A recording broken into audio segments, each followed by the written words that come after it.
Hello மக்களே, இன்றைக்கி ஒரு ஸ்நாக்ஸ் வீடியோ தாங்க பார்க்க போகிறோம். கடையில் வாங்கிட்டு வந்த முறுக்கு அதையும் உடச்சி போட்டுருவோம்.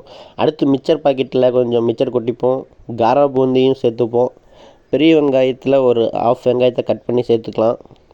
அடுத்து வந்து பார்த்திங்கன்னா காரத்துக்காக பச்சை மிளகா, ஒரே ஒரு பச்சை மிளகா சேர்த்துப்போம். ஒரு 2 பீஸ் தக்காளி சேர்த்துக்கலாம். அடுத்து இந்த மாங்காய் சீசன் இல்லைங்களா, அதனால் நம்ம மாங்காய் சேர்த்துப்போம். டேஸ்ட்டு நல்லாயிருக்கும். அதனால தான் ஏற்கனவே நீங்கள் சாப்பிட்ற வீடியோவை பார்த்துருப்பீங்க, அதுலேயே நான் சொல்லியிருப்பேன் எவ்வளோ டேஸ்ட்டாக இருந்துச்சுன்னு.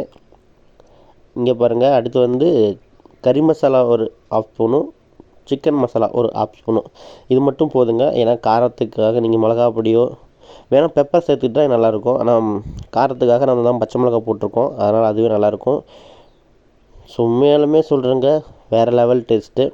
இந்த மிச்சர், முறுக்கு, காரா பூந்தி, மிளகா, வெங்காயம், தக்காளி இந்த பொடிங்களெல்லாம் சேர்க்கும்போது சூப்பராக இருந்துச்சு.